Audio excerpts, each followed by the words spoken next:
our aim and our objective will be able to increase our exports. We hope in the coming times our exports to Thailand will be more. With this introductory welcome, may I now request respected Chairman APIDA, Dr. M. Angamuntu, to give his inaugural address. Thank you, Tarun. Excellency, and Shri Visit Limnocha, Director Board of Trade of Thailand and the President of Thai Food Processor Association, my senior colleague and Joint Secretary from Ministry, Shri Dwarkanath Musaji, and the Vice Chairman of Agro-Based Industries, the Federation of Thai Industries, Shri Bhapavi Sutabhiyar, and other colleagues from Indian Embassy and from Thai side, and my colleagues from APIDA headquarters, and all the exporters and importers from India and Thailand, and all the other dignitaries, those who are present here. Let me welcome all of you for this noble initiative. And as you know, post-pandemic and the present situation, we are forced to do this type of virtual bilateral network meeting. And this is our 13th of series. We did organize a good number of network meeting virtually, and we are getting good support from everyone. And India and Thailand agri-export potential is concerned. We all know where we stand. And we treat Thailand as our one of the primary and most focused importer as far as agri and processed products concerned. And we do take good number of items from Thailand side, and we have a huge potential vice versa. And as you know, of late, India is kind of serving food basket to the entire world in terms of few commodities and in terms of like a very big platform of product. And our inherent potential is so huge that we have around 130 plus number of GI product. Our basket is so rich, we have almost 130 plus number of geographical indications product. And in the days to come, we intend to promote all the GI product also, in your country, and vice versa. We want to reciprocate from your side also. Everyone knows that Thailand agri export success story, and especially the product promotion for your fruits, vegetables, your jasmine rice. This is all extremely done and well choreographed and coordinated events, and we intend to follow and appreciate all the good initiatives. And in the days to come, we will share all the good practices too. And let me also thank Indian Embassy for materializing this event in such a shortest possible time. So followed by this event, tomorrow we intend to have our Taste of campaign, Taste of India campaign also, where we intend to show our few number of wet samples like biryani, taste of grapes, and some other items also. And in future, we intend to do such type of produces, some type of activities from your side to here also. We welcome, such type of Taste of Thailand campaign in India also. We intend to cooperate and promote same vice versa. And with this few input, we will have a more deliberation in the time to come. May I request my director, please go ahead with the proceedings and we will follow up. Thank you, sir. Thank you very much. And we reiterate special thanks to the Embassy of India, because they have been very proactive and very cooperative in organizing this event. And in fact, this event is because of their cooperation and support only. So with this, may I have the privilege to invite Ambassador of India to Thailand, Excellency Ma'am Suchitra Durai, to give a keynote address. Ma'am. Thank you very much, Dr. Bajaj. Good afternoon to everyone. Namaskar, Sawadee Ka. Dr. M. Angamuntu, Chairman of APIDA. Sri Diwakar Nath Mishra, Joint Secretary, Department of Commerce, whom Mrs. Ripucha, Director, Board of Thailand, Board of Trade of Thailand, and President of the Thai Food Processors Association, whom Papavi Sutami Vivat, Vice Chairman of the Institute of Agro-Based Industries, Federation of Thai Industries, distinguished participants, ladies and gentlemen, I'm very happy to welcome you all at this webinar on opportunities in the agricultural sector in India. It is being organized by this embassy in association with APIA. And I see that a large number of representatives from the sector, both from India and from Thailand, are participating. And this is indeed very, very encouraging for us. Economic cooperation, as has been mentioned earlier, including trade, investment and tourism, have been very important aspect of our bilateral relations between India and Thailand. And India's Act East policy and the activist policy of Thailand have provided the basis for building this multifaceted partnership in various areas with a particular focus on economic cooperation, including connectivity. So bilateral trade has been, actually we have benefited from our ASEAN-India Trade and Goods Agreement, the ITIGA, which was implemented since January 2010, as well as the early harvest scheme between India and Thailand, which covers 83 products, which has been in implementation since 2004. Bilateral trade between the two countries amounted to a little more than $12 billion in 2019, and in 2020 the figures until October, despite the COVID-19 pandemic, are reasonably good, and we have touched a figure of $8 billion for this period. Thailand is India's fifth largest trading partner in the ASEAN region. Agriculture, of course, contributes, as we all know, to around 16.5% of India's GDP, and is very significantly a very huge employer of the Indian workforce. 43% of the Indian workforce works in the agricultural sector. Given the considerable contribution of this sector to the economies of both our countries, there is good potential for enhancing trade and investment in agriculture and the agro-processing sector. And of course, as has been mentioned before, India's share in Thailand's global import is only about 2%, while the share of Thailand in India's own global agricultural imports is only 1.34%. So there's good potential for increasing this trade and economic cooperation between our two sides. India was the ninth largest exporter of agricultural and processed food products in 2019, and the total value, I believe, exceeded $38 billion.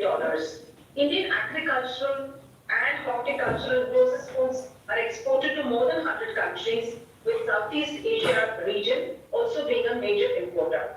India is the largest producer of spices, pulses, milk, tea, cashew, and jute, and the second largest producer of bamboo, fruits, and vegetables in the world. As far as Thailand is concerned, it was the 21st largest importer of agricultural products from India. And we note that the trade in agricultural products is increasing. India's total agricultural export to Thailand was $89 million in 2017-18, and which increased to $190 million in 2019-20. And the major Indian agricultural products which were exported to Thailand includes groundnuts or peanuts as they are known in the world, processed vegetables, fresh grapes, fruits and vegetable seeds, edible casings, cereal preparations, cocoa products, fresh onions, poultry and dairy products. We are aware that Thailand has a good demand for several food and vegetable products as well as dairy and meat products, and that it also imports a large part of these products from outside. Thailand has imported, for example, oleaginous vegetables and its products, including seeds, worth $4.5 billion last year, as well as cereals, edible meat, milk and dairy products, fresh apples and pears, fresh grapes in very large quantities, some of which are more than $1 billion US worth. Thailand was also the fourth largest importer of fruits and vegetable seeds from India in 2019-20, amounting to, I think, which was around 7% of India's total exports in this product category. Thailand was also the fifth largest importer of groundnuts from India last year, with an import value of around $35 million.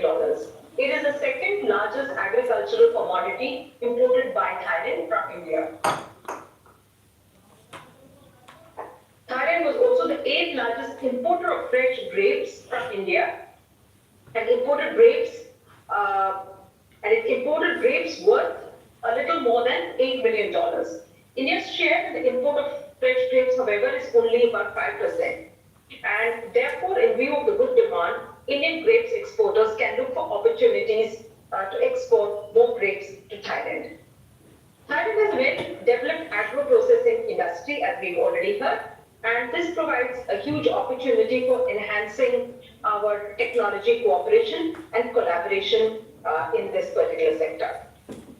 We've also noticed that there is a big demand for buffalo meat in Thailand. However, the import duty on frozen buffalo meat from India is about 50%, and on edible offals is about 30%, which is very high when you compare it with imports of similar products into Thailand from other countries. So if Thailand reduced the import duty on frozen buffalo meat and frozen edible offals of bovine animals and make it at par with imports from ASEAN countries, which import from India, which is about 5 to 10% import duty, there is good potential for increasing India's exports in this area. Similarly, there is a very high duty in Thailand on fresh onions and potatoes, which is more than 100%.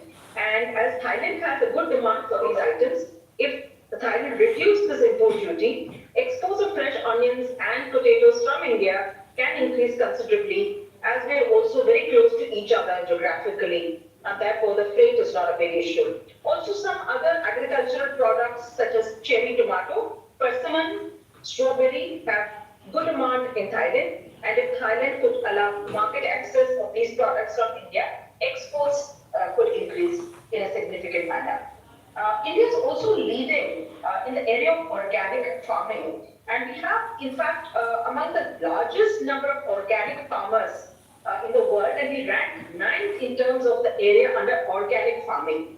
The entire state of Sikkim in northeast India is, in fact, the first, is a fully organic state, the first 100% organic state in India. The government of India has, in fact, implemented schemes like Parampargat Krishi Vikas Yojana to help in developing organic clusters and availability of chemical-free inputs to farmers, and aiming to double farmers' incomes by 2022. We're very happy to note that there are strong linkages between the industries and agricultural and agro-processing sector of the two countries. India's CP Group, including CP Food, CP Aqua, CP Retail, are present in several states in India. And the Lord's Coast Solutions, the Thai Union Frozen Products Company, the Dutch Milk Group, the Tong Garden of Thailand are also present in India and interested in expanding their businesses. In fact, this morning I had a very good meeting with the representatives of the CP Food Group, and who had, of course, several plans to increase their operations and presence in India. Government of India has made several reforms in the agricultural sector for boosting investment opportunities in agri-machinery, fertilizers, the agricultural supply chain management, ready-to-eat products, fisheries, and organic products. Recently, the Government of India enacted 2 new farm laws for agriculture and modified the Essential Commodities Act of 1951 for agri-foods stuffs recently. The new laws would offer more choices to the farmers to sell their produce within the Agricultural Food Market Committee, the APMC market, or outside them, including to private companies or FPOs or cooperatives. Of course, the minimum support price system of India will continue, as has been assured by the government. These acts have been made to facilitate investment in agriculture and agro-processing sector in the country, as currently a very low percentage of agricultural products are currently being processed in India and leading to huge harvest losses, which we should work together to address. As we are facing challenges due to the COVID-19 pandemic, all countries are facing this problem. There is a disruption in supply chain affecting the trade, and we look forward to opportunities to diversify the import sources and the export markets. So I'm sure that this webinar will facilitate businesses from the agricultural sector in both sides for expanding business ties. Further, last year we had, MOUs on direct port-to-port connectivity between the Andaman Sea Deep Sea Port of Ranno to 4 ports on the eastern side of India, which includes Chennai, Krishnapatnam, Visakhapatnam, and Kolkata. So it will facilitate greater movement of food and agricultural products. Apart from this, of course, we have regular cargo flights within the country. As we are facing I take this opportunity, of course, as has been informed by the chairman himself, that tomorrow we will be organizing the Taste of India campaign. We are very excited because it will be the first of its kind that we have organized by this embassy in cooperation with APIDA. And we've lined up some very good, interesting items by a master chef who specializes in different kinds of biryani. So we really request all those who are participating in this webinar, those of you who have time, please do grace the function or inform your colleagues who might wish to come there, and also you can taste the delicious pomegranates and grapes and other items which are coming from India as a sample of what we can offer. Besides this, also offer our Amul products. Those people from my generation, we've all grown up on Amul. I must, once again repeat to you, so one of the most delicious dairy products which you can ever savor from any part of the world. Wonderful butter, great cheese, and of course milk products, which we cannot offer tomorrow, but we are making sure that we put on display both butter and cheese from Amul, and then other products also which you can sample. Thank you very much. I wish this webinar all success, and thank you very much. Thank you, Excellency, for reiterating that there is a huge potential for increasing exports and trade between the two countries, and it requires facilitation, promotion, and there are certain issues which requires to be addressed, which are market access and duty issues. Of course, we are addressing at bilateral level. Despite this, there is a good potential, and we hope we will be successful in our endeavors. Thank you very much.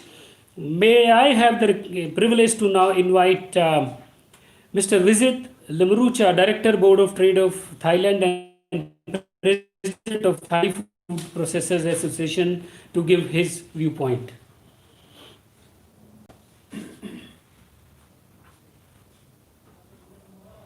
Mr. Vizit Limrucha.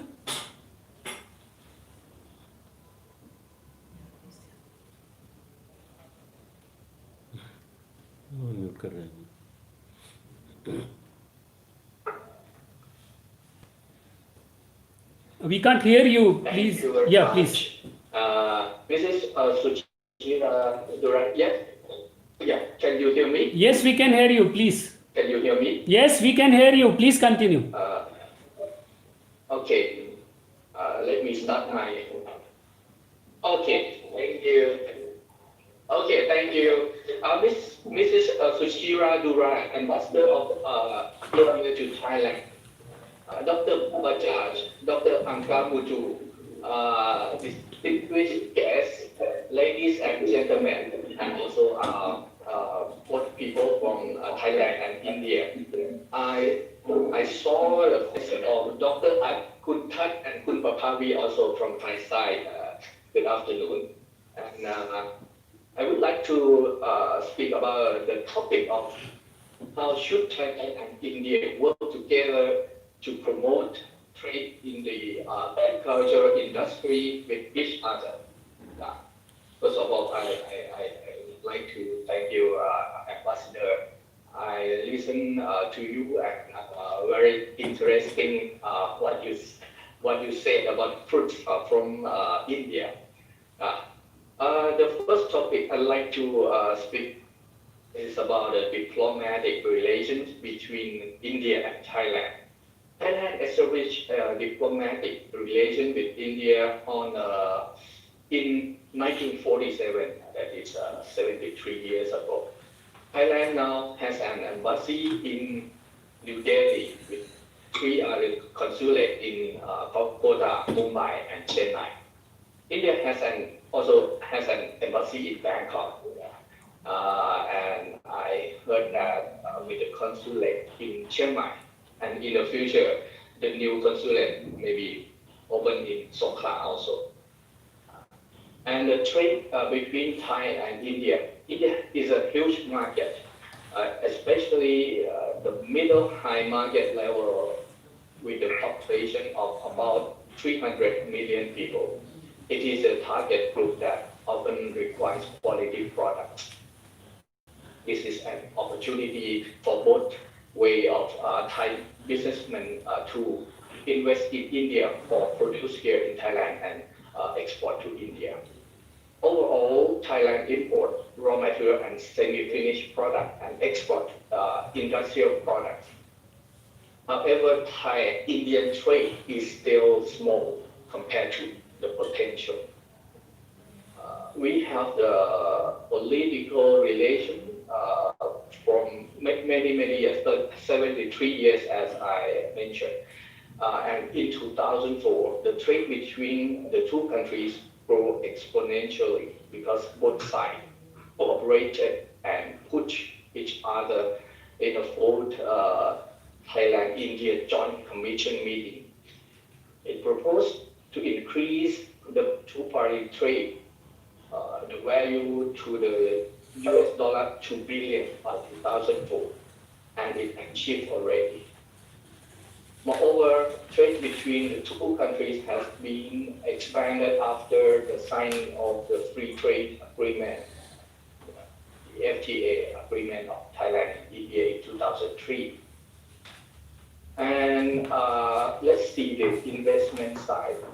Thai investment in India in the past 10 years. This is one of the FTAs which has benefited Thailand more than India. 144 projects approved and value at a total of US dollar 800 million, more than that, more than 800. Thai companies that investing in India, for example, Jalal Pokapan Group or CP Group, Delta Electronic, Stanley Electric Company, and Stanley Automotive.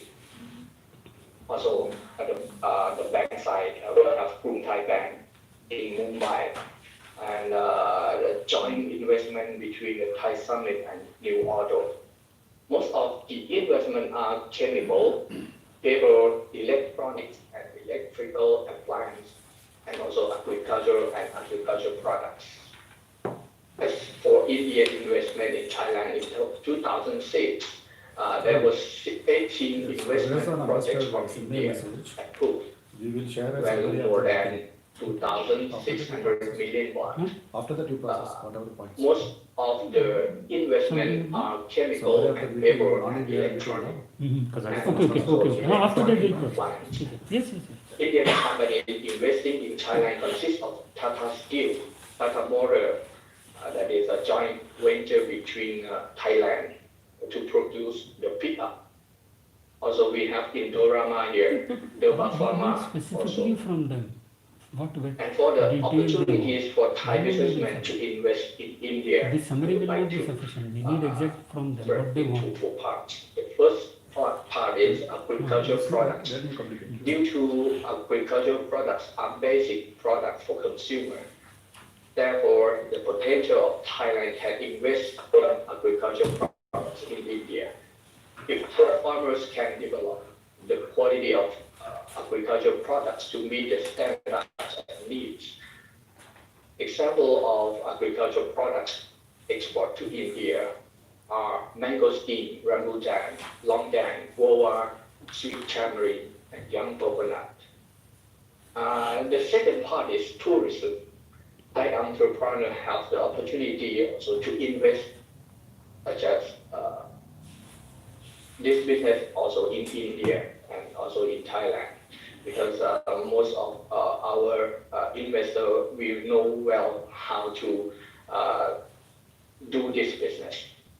In addition, India has repeatedly offered Thai hotel entrepreneurs to develop India attraction because they realize the potential of Thai entrepreneur also. In the future, there is a very good big city. It can also expand Indian tourists to Thailand even more. Indian tourists are considered a huge market that will stimulate the tourism sector in Thailand also. Another part is development of Northeast India. India has established a strategy for promoting and developing infrastructure in the area of starting with the important strategic economic route between India, Myanmar, Thailand. It is an important land link between India's huge market and Southeast Asia. It is a good opportunity to expand long-term economic cooperation. If in the future, in the infrastructure within the SAARC region is successfully developed, it will become a highly efficient market for border trade and business area.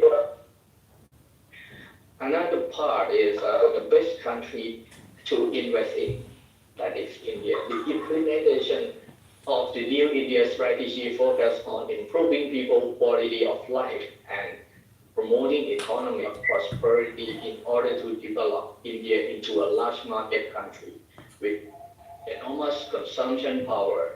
New India is to prepare to the infrastructure that can support business operation, create a quality and reasonable workforce, good technology and innovation at a low cost, and also the laws that facilitate business operation.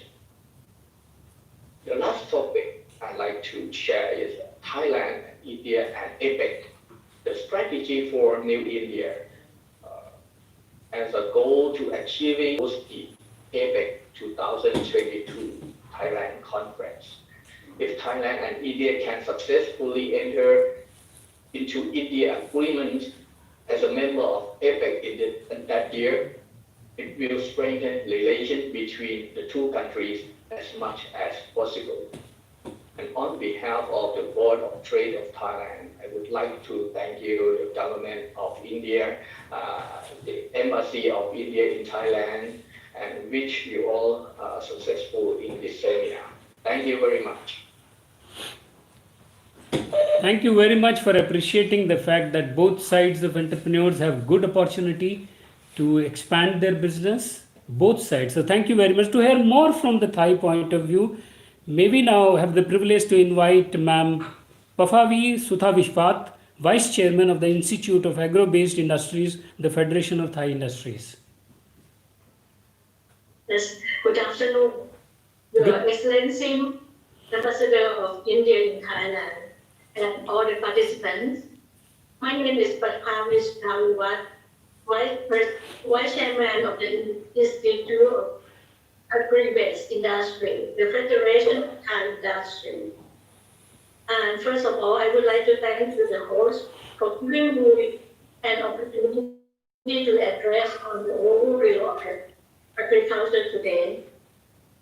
The Federation of Thai Industry is a center to support members and the agricultural industry. We have an industrial office in almost every province in Thailand. And we also have 45 countries industry, which include all sectors of industry in the country. For agriculture, we have several industry clubs related to, such as agricultural machinery, food groups, herbs group, etc. Highlighting the importance of agriculture, in 2016, we established the Institute of Agro-Based Industry, which serving as the center of agriculture industry. Main purpose is to upgrading the quality and standard of agricultural products agricultural sector in Thailand is a significant part of our country because it has an area for cultivate around 59 million acres. It is almost 1/3 of the country's space. In 2019, we have a gross domestic product GDP of agricultural sector around 1.35 trillion baht, or 8% of Thai GDP.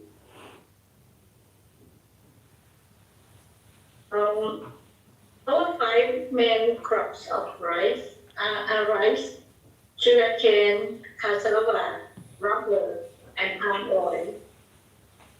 And the agricultural products that trade with India are rubber, cassava products, seed and spawn for cultivation, chilled, frozen, and dry fruit and vegetable oil. The Institute of Agro-based Industry, the Federation of Thai Industry, is driving the same agricultural as a national agenda by implementation of agri-tech to improve the agricultural. And we also use the precision agricultural in order to minimize the cost and increase yield. And another main purpose is to develop the young smart farmer in our Thailand.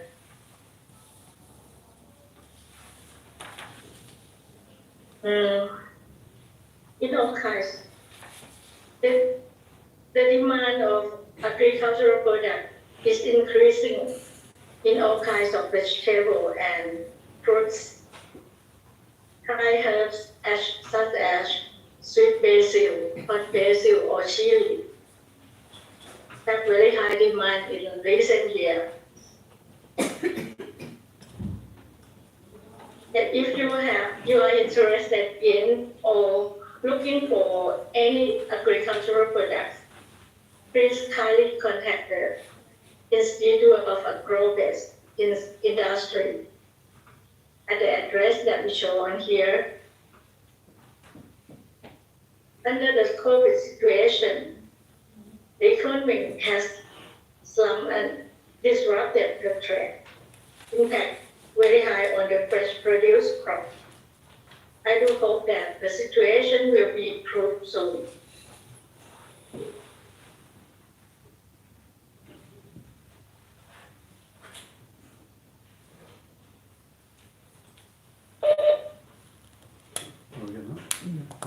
Thank you very much. Thanks a lot for sharing a valuable information.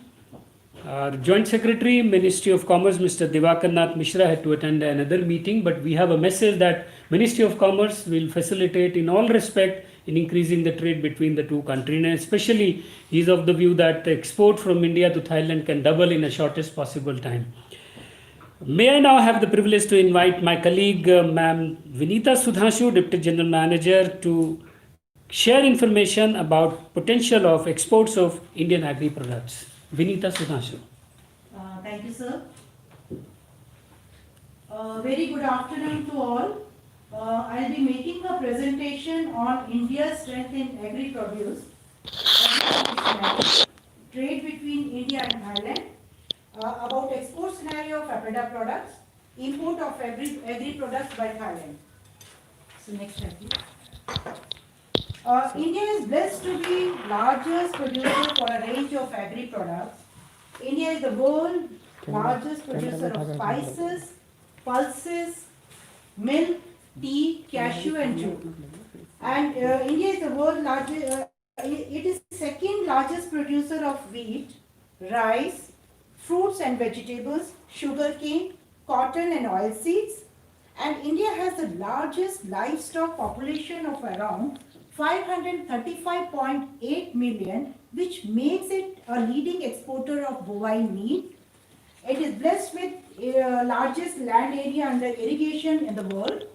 and India is among the top 5 net exporter in the world. Next slide, please. It ranks second in production of rice which includes basmati and non-basmati, and wheat, and seventh in maize, and also in millets it is first. This enables the country to have the sufficient raw material in cereal sector for value addition, domestic consumption, and exports as well. Next slide, please. So it is the largest producer of mangoes and seventh in grapes, and it has good production of pomegranate as well, eighth in certified organic products, and this has again enables the country to have sufficient produce for domestic consumption, value addition, as well as for exports. Next, please. Now we'll just have a look. Next, please. We'll have a look on a global agri-trade scenario. India stands at 9th position with a percentage share of 2.1%. And though there is a lot of scope for increasing exports and increase its percentage share further. Next, please. Now, if we talk about that India and Thailand partnership, India and Thailand are strong partners in trade, with a total merchandise trade with Thailand stands at 11.09 billion US dollar, and India's export worth 4.3 billion US dollar to Thailand, with a share of agriculture products 15.5, which is 0.67 billion US dollar. And India's export of APIDA scheduled products to Thailand is 190 US dollar million. And the major products from India to Thailand are buffalo meat, groundnuts, spices, cotton, tobacco, processed vegetable, etc. Next, please. Now, if we talk about that APIDA scheduled product, so APIDA looks after 700 plus tariff lines under its 14 scheduled category of products. And the major category of products looked after by APIDA are fresh horticulture, processed food, animal products, cereals which comprises of basmati rice, non-basmati rice, millets, wheat, maize, and other coarse grain. And APIDA has also been mandated with the responsibility of implementation of National Program for Organic Production, which is called NPOP. Under this, it looks after export promotion of organic products as well. Next, please. This slide shows the glimpse of export scenario of APIDA products in the last 1 year. So for cereals, the major markets are Iran, Saudi Arabia, processed food is USA, Thailand, and animal products Vietnam, Malaysia, floriculture is UAE, Bangladesh, organic products is USA and European Union. Next, please. Now let's see the trade between the trade scenario of agri export to Thailand and agri import by Thailand in subsequent slide. Let's see the export of APIDA products to Thailand in last 2 years, which the major export at present is of 3 major product category. This is buffalo meat and groundnuts, processed vegetables. There are other certain products which have potential in Thai market. Next, please. Now let's see the analysis of import by Thailand of APIDA products from other countries.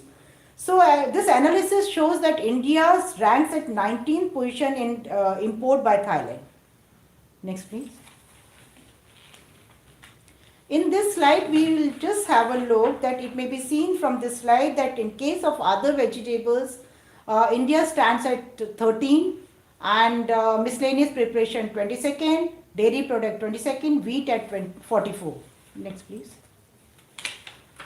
In this slide, if we can have a look, this India stands at number 4 for processed vegetable, whereas other products, India has a potential to increase exports to come in the top 5 exporting countries list.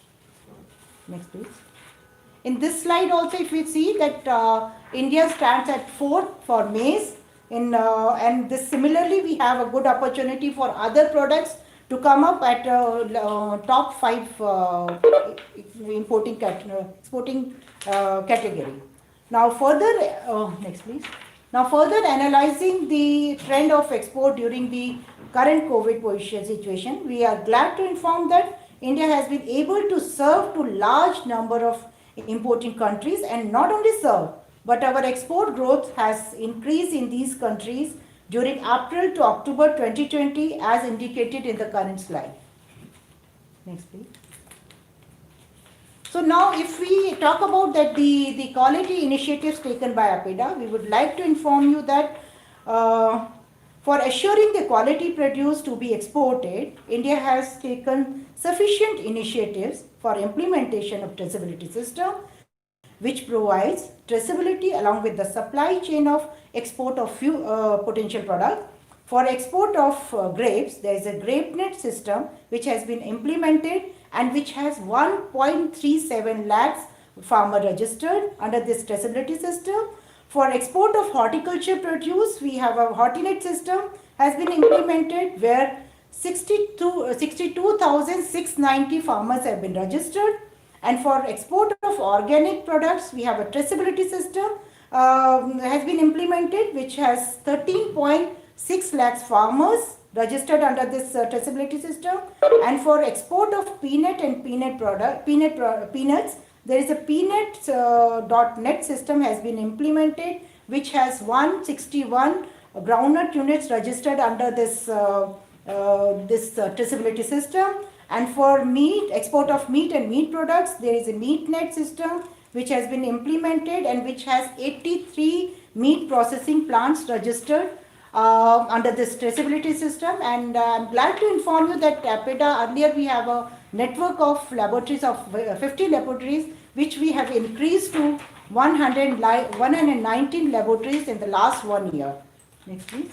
Now if we talk about the strengthening of India-Thailand partnership, we give due importance to Thailand as a reliable and dedicated partner in agri-trade, and APIDA assures consistency in export of high quality and safe food products to Thai market. And with this, I would like to conclude my presentation.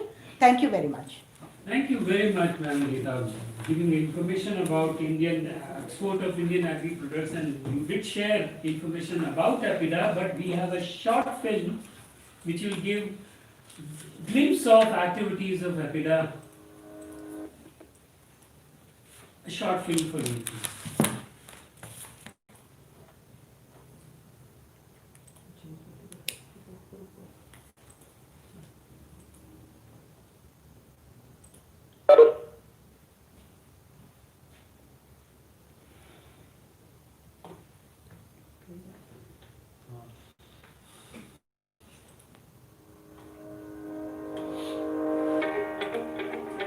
This is a growth story. A story of revolutionizing agricultural exports from India and bringing the much needed foreign exchange. During 2013 to 2018, 95 billion US dollars were brought to the country through export of APIDA products. APIDA, since 1986, is working tirelessly to increase India's agro exports across the world. Mangoes, grapes, pomegranates, meat, groundnuts, and a variety of processed food items are exported to more than 200 countries worldwide. Today, India is the world's largest exporter of basmati rice. APIDA's consistent efforts to help stakeholders in areas of infrastructure development, quality control, and market development have led to substantial results. APIDA has built a robust online system of traceability for organic and horticulture products. With APIDA's intervention, India has more than 1.78 million hectares of land under organic cultivation. India is among the top 10 agro-export countries in the world today. Putting the Indian farmer at the epicenter of growth, the agricultural export policy targets agro-exports at 60 billion US dollars by 2022. We in APIDA are convinced that through sustained efforts, we will achieve our goal and make our country proud.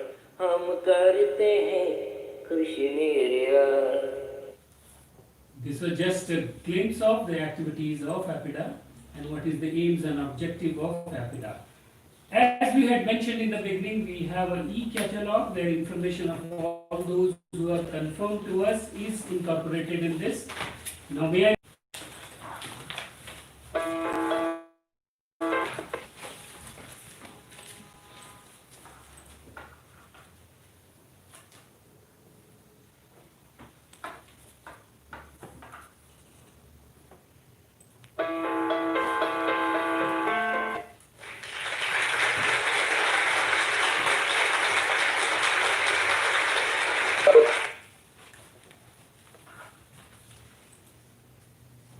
This e-catalog has information of all those who are participating and have confirmed to us, so that after this B2B interaction, you have the contact details of all, and as per your areas of interest, you can discuss and negotiate further.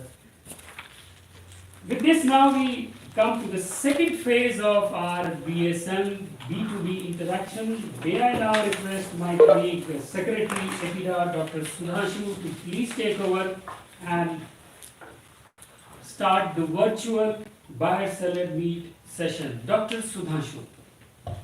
Thank you very much, Dr. Bajaj. Good afternoon to everyone. And in this virtual buyer-seller meet session, what we have done, we have invited the trade associations and from Indian side and the Thailand side, the representatives of the various sectors. We thought that the specific presentations or the points should be raised by each sector. And as my colleague in the presentation mentioned that EPIDA looks after 700 plus tariff lines, and which are into major 4 categories, which is fresh fruits and vegetables, processed food, animal products, and cereal sector, which mainly comprises of basmati and non-basmati rice. And the 5th category is of organic products, which is monitored by EPIDA. So from Indian side, we have requested the trade associations to make presentation, and in the same session, the representatives from the association from Thailand side will be making the presentation, where the question and answer can be, the discussion can further happen. So to begin with, the first is the Fresh Horticulture Association, which is WAFA, Fruits and Vegetable Exporters Association, based in Mumbai. I will request Mr. Ikram Hussain, Vice President of the association, to make a brief presentation, and which may be followed by the further the representatives from the Thai side. Mr. Ikram Hussain, please.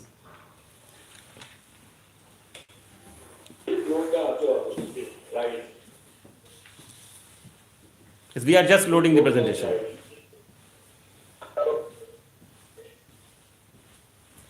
Good afternoon, everyone. We on behalf of our association, welcome all our joint Mr. Mishra, Chairman EPIDA Mr. Bhangamuttu, Ambassador of India to Thailand with Her Excellency Mr. Duran, our exporters and importers from Thailand. Next slide, please. Our association is on Western region and having 20 exporters and members and exporting 60% of the total volume of India. We are well connected by seaport and airport connecting major 20 metric ton per day by air and 300 to 500 containers by sea. Next slide, please. Next slide. एक अपना कुछ portion रखें जिससे कि हमारे exporters की भी priority Next slide. थोड़ी सी एक स्कीम हमारी Our share of EPIDA basket is 8% without fresh fruits and vegetables. Exporter है उसकी मांग Next slide.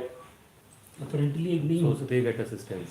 अभी So क्या there हो रहा are है कि exporters exporters are not able to wait. Our major export of fresh fruits and vegetables are to the 50 top destinations, that is Exporters UAE, का feedback Bangladesh, Netherlands, Nepal, Malaysia, real estate Saudi कह नहीं Arabia, सकते ना Sri Lanka, Qatar, Oman, Russia, Kuwait, Iran, Germany, Singapore. आपकी जो Next slide, next year please. की जो schemes आ रही हैं उसमें exporter These are our products we are exporting. We have got a good demand of fresh onion in Thailand. Only the issue is that they are having an import permit, which very less people are having there. If we are supported for that, we can export fresh onions in huge quantity. Next slide. We are having good potential for export to Thailand. Are our products pomegranates, pomegranate arrows, grapes, mango, other fruits and vegetables. Next slide. At present, we are exporting pomegranate and grapes to Thailand. We are interested in exporting our pomegranates, arrows and mango. We are having good varieties of mangoes. The season is from March to July, August. Our Alfonso mango is one of the best variety taste. We request our embassy to support for mangoes. The Thailand season of mangoes same as Indian mangoes. We are having good varieties of fresh fruits and fresh vegetables. This is the growing of pomegranates in India. The major growing is in Maharashtra, and we are exporting from there, which is available around the year. Next slide. Next slide.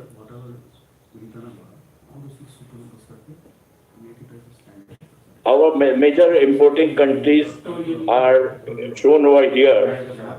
Thailand is number 7, and we want that it should come at least to, since it is huge consumption of pomegranates is there.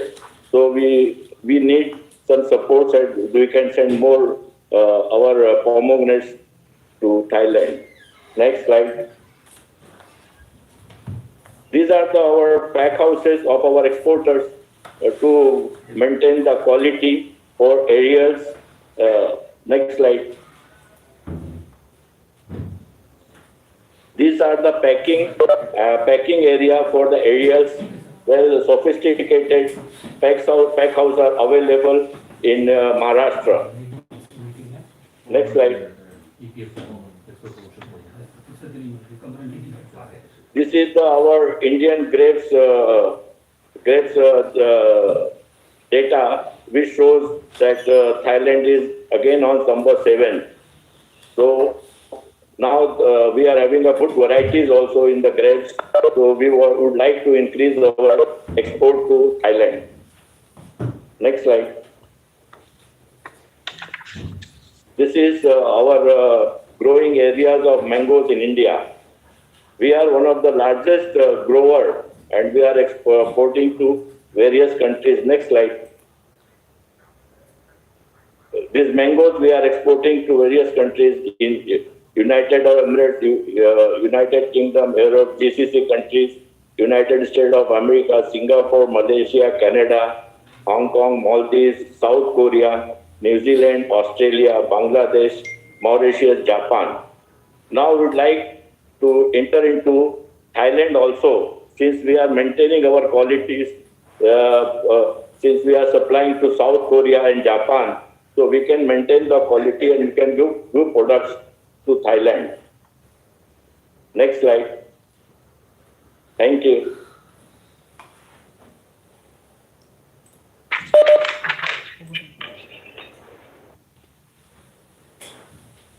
Thank you, Mr. Ikram Hussain. Now, from Thailand side, Associate Professor Dr. Art Pisenvanich, Director of the Center for International Trade Studies, University of the Thai Chamber of Commerce. I would request you to either make a presentation or address on this occasion. Dr. Art, please. Good evening. Do you hear my voice? Hello. Yes, we are able to hear you. Please continue. Okay, then do you hear? Did you see my PowerPoint? Yeah, we were able to see the presentation, but now it is not visible. I tried to share my PowerPoint to you. Do you see it? No.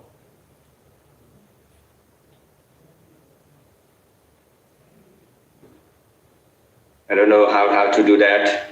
Okay, it doesn't matter. Okay. Good evening, everyone. Namaste. I was in India many times. And first of all, I would say many thanks for inviting me to present some experience about the food between Thailand and India. I have a chance to done the research project funded by variant agency in Bangkok, in Thailand. One of our project is to have setting the business matching between Thailand and India. If we take a look at the number in terms of the food fresh food from Thailand to India. In the past 5 years ago, from the 2015 to 2019, we found that the fresh food export from Thailand to India has increased dramatically. For example, in the year 2015, Thai exports to India in terms of fresh foods about $5,000 US, and more increased $9,000 US, and 40% of that number we export sweet tamarind, cashew, jackfruit, lychee, and 20% of that figure we export dry processing fresh foods, for example, dry pineapple, dried papaya, dried tamarind as well. We also try to export the fresh durian to your market, but we have very little value of dry durian in the market. For my experience, I think the Thai foods that favored in India, for example, longan, rose, apple, mangosteen, young coconuts, rawang, sweet tamarind, and rambutan. We have a chance to make the trade show in New Delhi at Ambient Mall. I think all of you may know this mall. This is a big mall in the New Delhi. We organize the trade show of the fresh foods in this mall, and there are many Indian people interested in our food products.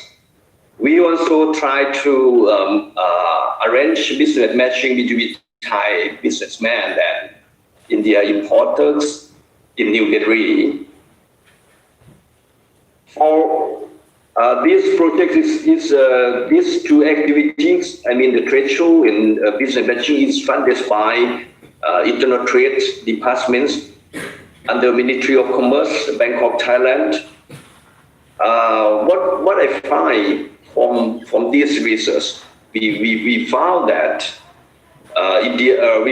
we have a huge opportunity in Indian market. For example, India has a demand for 100 million tons of foods per year, but India can produce only 8 million tons of foods per year. Therefore, there are demand for fresh food from Thailand. India also, as we know, India uses English language as an official language. So it is good for Thai business to do for the people that can speak English.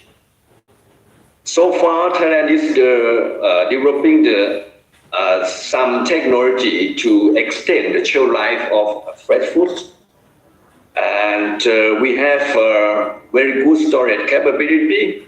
This is a very good chance for Thai products to send to Indian markets more and more than previously. And also we found that the opportunity Indian government supports agricultural processing industry by providing income tax refund. So this is a benefit for investor to do business in Indian market. And also the last opportunity that we found, now India and Thailand has FTA, Thai-India Free Trade Agreement, and also we have in ASEAN-India Free Trade Agreement. This can make progress in terms of value and quality of Thai products in Indian market. For example, mangosteen, mangoes, glove, apple, durian, rambutan, longan, and so on. Even though we have the major opportunity in Indian market, we also facing the big problems for penetrate Indian markets as well.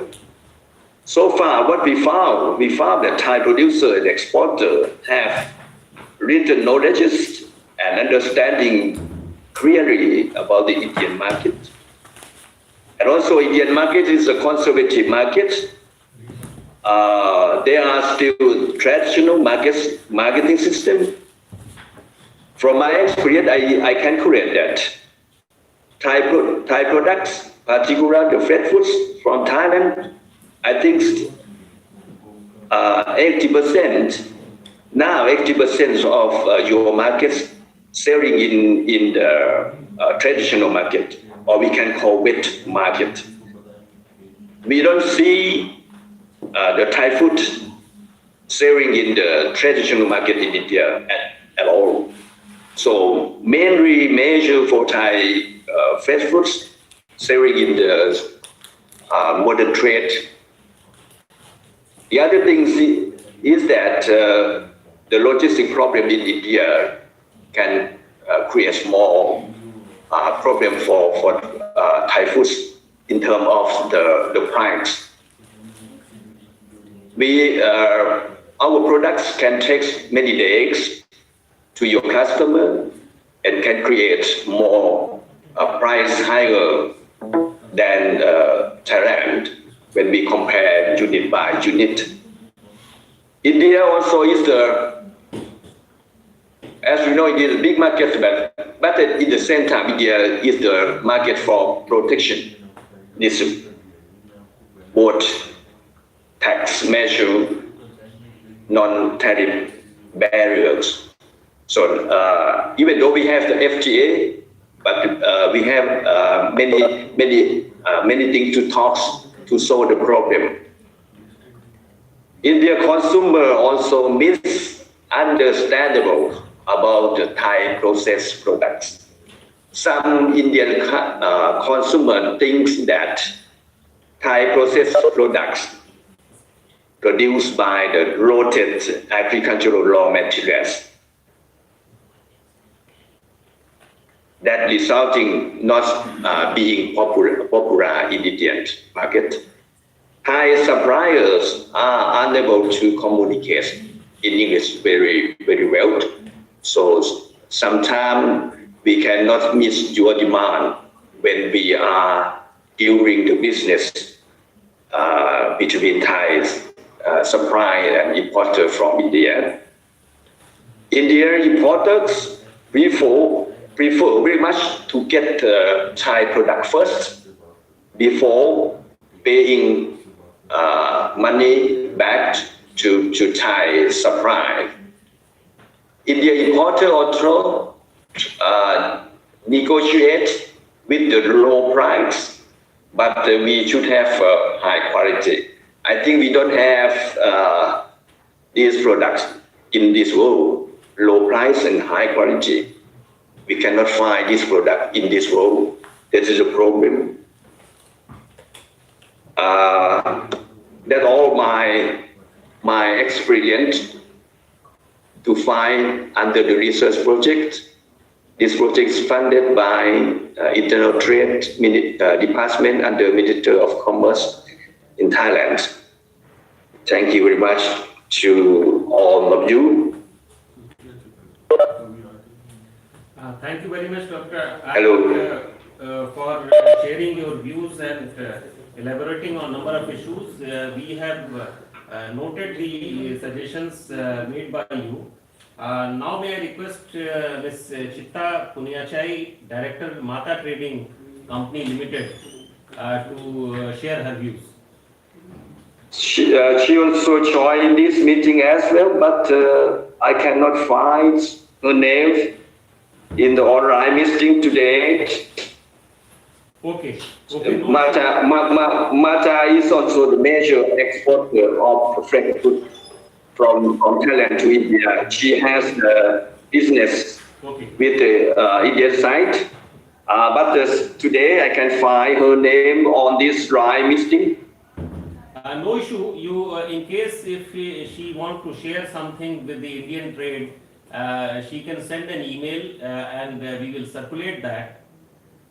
And now we will be going to the Next, one of the potential sector, which is processed food sector. India exports a lot of processed food to global market, which comprises of processed fruits and vegetables and other processed food category. So from the trade side, the association which we have, All India Food Processors Association, I would request Mr. Amit Dhanuka to make the presentation.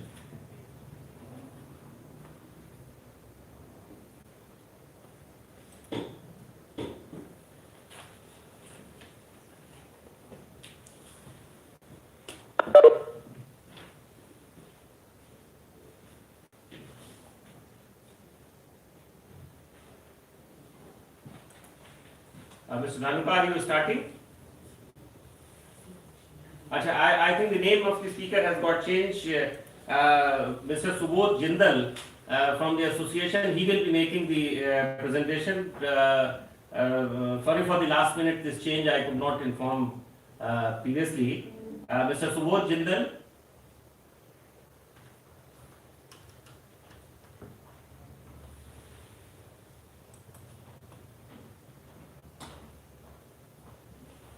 Mr. Subodh Jindal, are you connected?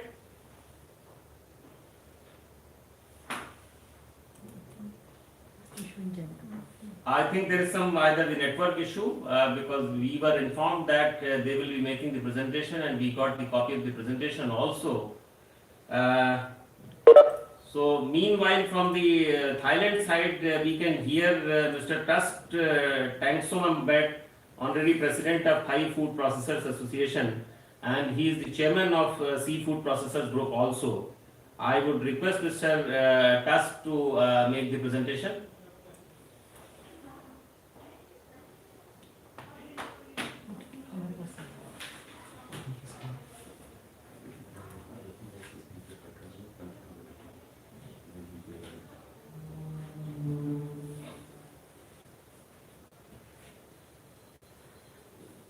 Are they sharing their presentation?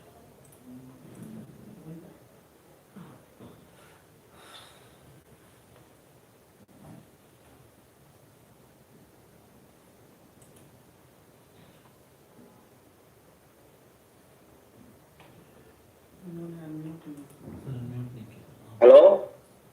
Did you hear me? Yeah, we are able to hear you. Yes, this is the figure of the trade values of foods and agri products between Thailand and India. As you can see, from the year 2016, the figure is on a rise. But unfortunately, I think for this year, because of COVID crisis, the figure I think we will see is on the declining side.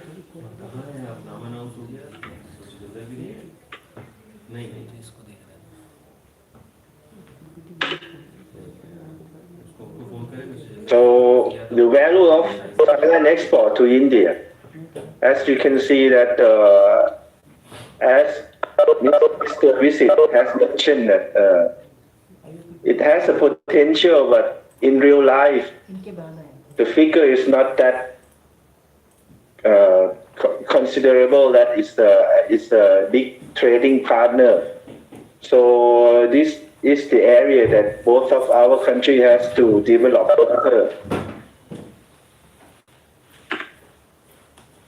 Thailand export to India in 2019 is the first rank is oil. I think this is the edible oil, like a vegetable oil. The second is the ready to eat and snack. The third is drinks. The fourth is condiment, processed fruits and vegetables, sugar products, rice and cereal products, processes, seafood. I think this is sardine and mackerel, raw fruits and vegetables, and processed meat. Altogether, it's just only 287 million US dollars.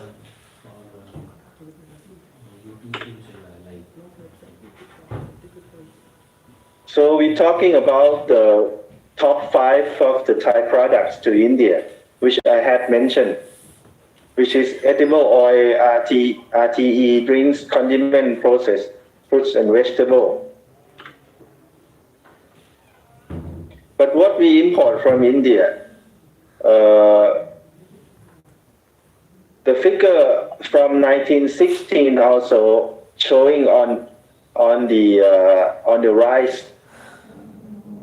But as I said, just like I just mentioned about the Thai export to India, that because of COVID, so I think this have a lots of impacts on our import and export. What we import from India, we import lots of raw seafood, just like fishes and crab. For example, blue swimming crab or three-spot crab from India. Also, we import some oil, some vegetable oil that we are not producing here, like maybe some lotus oil or kind of oil that we did not have the products here. Processed fruit and vegetable, I think a lot we import like raw material based in order to process further, like fruit paste and puree. Some condiments, I think this is for Indian community expat in Thailand, which we have a lot of Indian expat here. Rice and cereal product also like a basmati that very niche and specific market needs. RT and snack, dairy and eggs products, drinks, raw fruits and vegetables, and processed seafood. I think mostly it's in processed and frozen because we import this for raw material in our canning industry.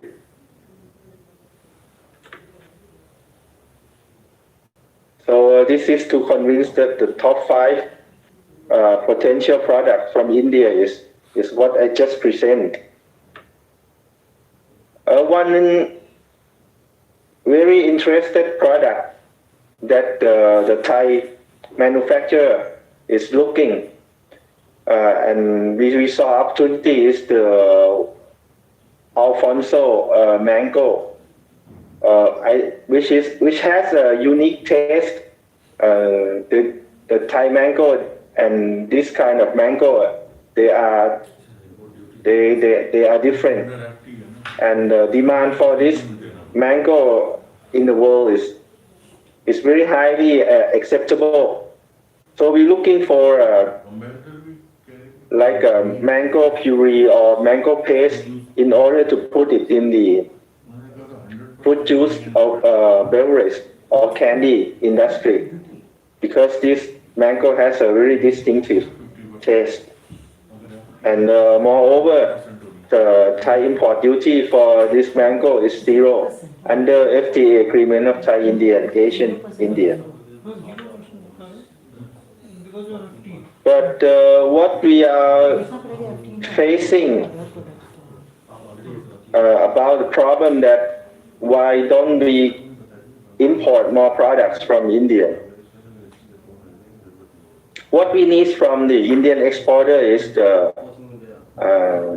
I think it's the good handling practice across production chain or the food chain, like the cold chain management and other things.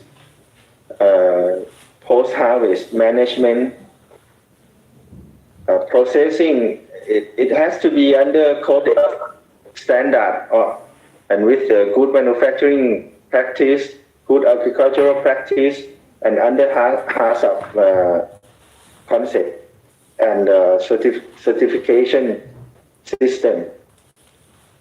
It has to be traceable from farm to table, which I think APIDA has already done this, but we would like to see it more and more because our clients in other corners of the world, like the EU or the Americans, they rely on this kind of system, and they would like to know along the chain of the production that who is the participants and what kind of measure and control we have put in before we can process the finished product. And mostly for fisheries products, the fishing must not we call it IUU fishing, and it has to be certified and having the IUU fishing, non-IUU fishing certificate. Otherwise, we cannot utilize this in our industry. And as I just mentioned that we have 0% duty under FTA.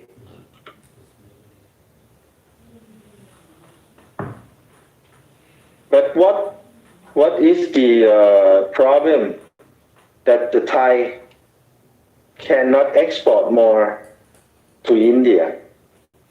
From my research, I found that still we have a high import duty, that if some Indian businessman or entity would like to import Thai products into the country, this is the rate of the tax, import tax he has to pay for importing our products into India, which consider very high. And I think we cannot compete at all with this kind of high import duty. The second is the Indian market is very competitive. I mean, the businessmen, they are competing each other in a very fierce way, you know. So same like my other Thai colleagues said that they demand for high quality products, but moderate price because of this kind of competition in the market, which is we call the Red Sea market. So very difficult for the Thai to squeeze in this kind of very high competitive market. And other problem is the variation of import measures by local government. I think India has a unique system that not just federal government has the control over duties and other kind of measure, but the local government also play a very influential role in this kind of buying and selling scheme. And the last one, which is very important, is we believe in Thai that in order to have a lucrative and fruitful business, we have to know the person first, and we have to like him, and we have to trust him. So I think to find a trustworthy and reliable trading partner will be the key for Thai business and the Indian business. I mean, in the bilateral trade, we are not talking about we want to sell more to India, but we talking about we want to buy more raw material or semi-finished raw material from India, and we will use this raw material and produce it for exportation. So this is all of my presentation. Thank you very much, everyone. Thank you. Thank you very much, Mr. Tusk, for an elaborate presentation, and you have thrown a light on different sectors. One of the interesting, the product which you have made mentioned about Alfonso mango, I would like to inform that this is a flagship product of from India, and we have a specific region in one of the province, Maharashtra, which is called the Konkan region, which is known for Alfonso mango. And our Fresh Fruits and Vegetable Exporters Association also, they made a mention. So we would be too interested if the Thai importers are interested for the table variety mangoes or the mangoes required for processing purposes also. So whosoever is interested, and they can contact our association or APIDA or embassy, and then we will be connecting you to the concerned exporters. So, now I think Mr. Subodh Jindal has joined from All India Food Processors Association.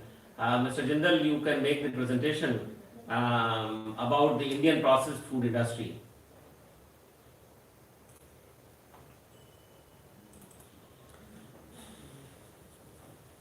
Am I audible? Yeah, Mr. Jindal, you are audible. Please go ahead. You see, I would just like to take an example explanation. Hello. Yeah. Thank you very much. The slide now. See, as we will move further, firstly, I would like to mention to my is very much already a partner of Thailand, and we are importing a large number of sauces and beverages from Thailand, and we are open to bilateral whatever items they think from Thailand and we can use them, we will consider to import them. Similarly, India has products like you said, mangoes, and there are other varieties of mangoes also which are working.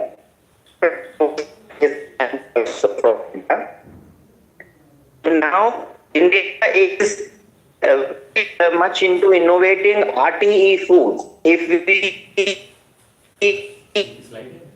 together as to what are the combinations of RTE food which can be of interest to the Thai market, we can prepare accordingly, and there are definitely consumers in Thailand who have their origin and taste from the Indian cuisine. Therefore, there can also be a win-win situation. And then I would like to mention that All India Food Processors Association is a 77 years old body and takes all the bilateral between the importers of other countries and India and vice versa. So we can do the hand holding, give the information to both the importers and exporters in Thailand.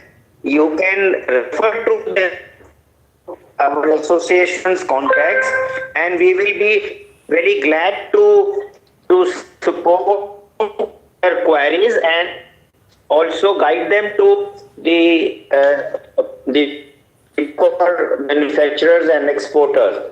I would also like to add here that one mention was made of the scientific values or traceability of the products. India is very much aware, the manufacturers are very much into the details of the food system, and our authorities have a very robust standardization and food safety system. And if there are any specific points where Thai regulations want something to be enhanced or strengthened, we can share that information and we can go ahead to ensure that the same is available to them. And I would also like to express on behalf of the Indian manufacturers that the different types of packaging, etc., which may be more prevalent in Thailand, can also be adopted from India if the product is comfortable for consumption there. So there is a lot of scope for discussion and for learning from the mutual requirements. And I'm very happy that APEDA makes a lot of effort to do this bridging. And we are always there for the Thai manufacturers and importers both ways to coordinate and help them from India. I think this is important. The slideshow does have data on various exports and import items and the growth of the sector in India, both manufacturing exports and imports. I have not gone into that data because that would probably be in the view of the Thailand guests. And I would like to go more on what steps we can take to help to have our trade to improve and increase as much as possible. Both our nations are oriental in nature and can use and blend spices and other inputs as is required. Thank you very much. I would like to say only so much. Thank you very much, Mr. Jindal, for making a brief presentation on the processed food sector. And now in the processed food sector, there is a potential product sector which is a subsector of processed food sector is Indian oilseed industry. And we have a speaker from Indian Oilseed Produce Exporters Promotion Council, Mr. Pushpan Jain, who is the chairman of the council, to make a brief presentation on this sector. Mr. Jain, please. Thank you, Sudhanshuji. Thank you, Nikitaji. First of all, thanks to give the opportunity to Indian oilseeds industries to give their view on the Indian oilseeds from India. Our council, IOEPC, is under Ministry of Commerce, and it's almost 65-year-old organization where we are mainly in promoting oilseeds and oil and oil product from India. In the oilseeds economy, India is the fifth largest country, which is after USA, Brazil, Argentina, and China, and annually account of around 14 to 15% of global acreage and 6 to 7% of the global production. Edible oil is around 4 million ton, is the domestic supply, is the mainly 9 million ton, which is grossly adequate for the 1,370 million Indians population, the second largest in the world. After China, India is the second largest importer of vegetable oils. Next, please. The source of vegetable oil in India mainly from soybean, groundnut, rapeseed, sesame, sunflower, safflower, Niger, linseed, custard. And in addition to this, now annual crop cotton and two plantation crop coconut and palm also contribute significant to the domestic supply of edible oil. Next, please. India exported oilseed and vegetable oil in 1920. Owing the domestic shortage, India limits its export to just about 3% of total annual domestic production. Export is mainly of groundnut around 665,000 ton and sesame seeds around 282,000 ton, which is jointly make 87% of the total oilseeds export from India. Also, India is exporting the byproduct like in the soybean and other oilseeds also, but they are very small quantity which is India is exporting. Indian soybean is non-GMO and which is expected in export from India to mainly the USA and Canada. And that is the main reason this USA and Canada, where the USA is the largest producing country of soybean, but they buy from India because this is the non-GMO. And groundnut is exported mainly in raw, unblanched from India, and sesame is the hull. Around 240,000 ton capacity of hulling industries in India, where they are doing the sesame hull. And the main market for the hulling is the European market as well as the US market. And the raw sesame seed mainly exporting to Korea and other markets.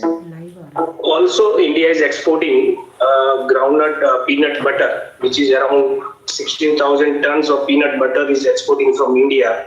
And that is mainly to all the South African countries and others. So from India side, if you will look, the peanut butter is the potential product where we can give the more mileage to Thailand market, where we can do the branding of the labeling and branding as per the Thailand market acceptable.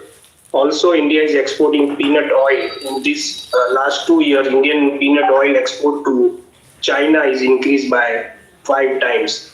Last year it was around 45,000 ton, and this year will be touched by 100,000 ton. And India exporting the sesame oil as well. If we see in the export from India to Thailand, groundnut production from India is around 7067. Sorry, last one please.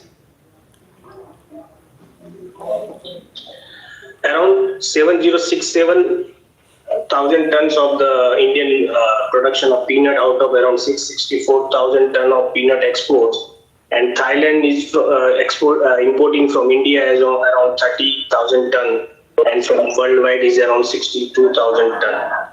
Around 50% of 48 to 50% share of peanut in the Thailand market. Sesame seeds, our production is 750,000 ton out of around 282,000 export, and Thailand market is very small, only 5,000 to 6,000 ton. And groundnut meals, India is production is 804,000 ton, and out of only 5.3 thousand we are exporting, and Thailand market is in 2019 none. Rapeseed meal around 4,485,000 ton, and out of 868,000 ton is export, and out of this 212.4 thousand ton is exporting Thailand. Soyabean meal also around 3.6 thousand ton exporting to Thailand. Vegetable oil, mainly the castor oil, is exporting from India, and 15.09 thousand ton to the Thailand. Next, please. India is importing palm oil from Thailand. Thailand production is around 2640 and exporting 3000. And India is importing only 121,000 ton. And totally India is importing 8,678,000 ton. So very big potential for the Indian market to cater the palm oil from the Thailand market. So Thailand can enhance the import of export of palm oil and palm kernel oil to India. Next, please. That's it from my side. Thank you very much. Thank you, Mr. Kushwan Jain, for sharing the strength of Indian oilseed sector. And you very well mentioned about the potential of Indian groundnuts. Where in the presentation it was already mentioned by my colleague that the groundnut, we have a peanut.net traceability system. The peanut which is exported from the country to the global markets is for which we have a traceability system.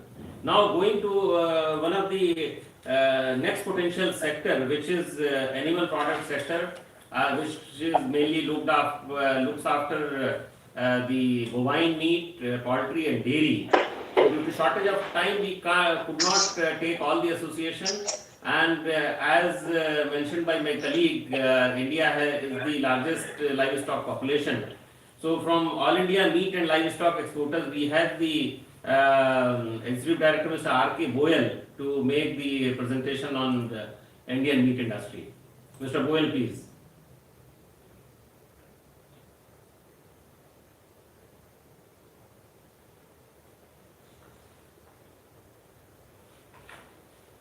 Mr. Boyle, are you connected? Are you able to see your presentation?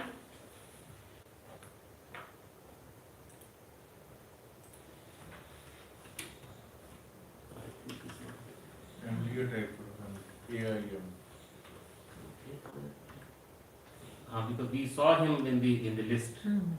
Mr. R.K. Boyle. So meanwhile, what we can do from Thailand side, we can invite Mr. Abdullo Nerdaria Pongkun, Vice President of Chorian Cophend Foods PCL, can make the presentation. Sir आपको नाम announce करें, आप attend नहीं कर पाए presentation. Good afternoon to all. Can you hear me? Yes, we are able to hear you. Please go ahead. Yeah. I tried to open video, but I could not. No issue. But it's okay. Oh, no issue. Okay. Yeah, you can I am representative from CP Food. Let's say the full name is Rempo Pan Food Public Limited Company. For CP Food, actually, we not just start the import, export. Now we only running the business in India. CP Foods, we are in the agro industry and food business. We run the business around the world, 17 countries in the world. Our business model will be fully integrated business, start from farm to food. Somebody may say from farm to table. For particularly in India, we do have two businesses in India. One is aquaculture business. Start from the feed mill, let's say aquafeed business. Aquafeed business means start from feed and farm and processing. Now going to do for the food business in terms of the aquaculture. We're running the business for all pan-India, particularly the more in Chennai and Andhra Pradesh and Gujarat and Maharashtra right now. We have already crossed 3 million tons, and at this rate, we are expecting this year to be a record export season.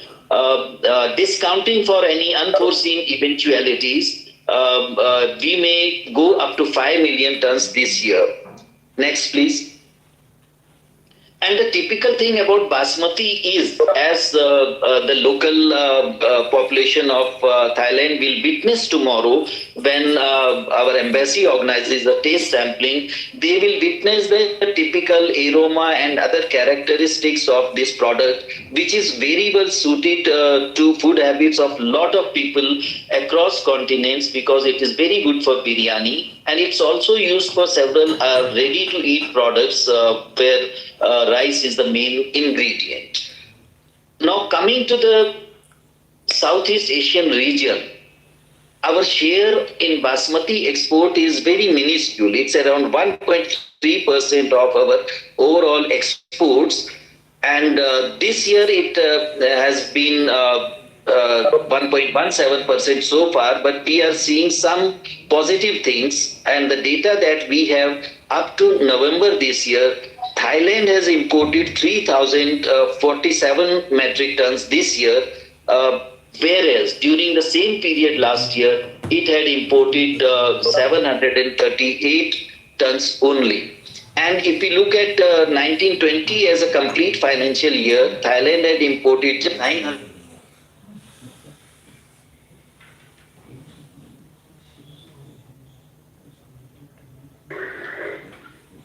We see a good growth of around 313%, though still the base remains small. Next, please.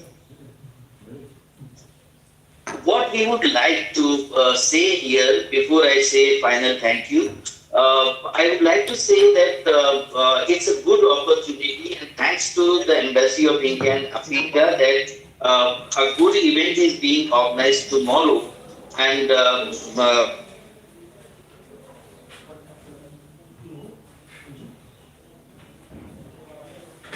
Mr. Paul, you are not audible. Guys, they would definitely like it, and they must spread awareness about this product among local people, because I know I visited Bangkok a couple of times. I would say that basmati will find very good favor amongst the local population because of food habits, and this is an opportunity for everyone to see the product.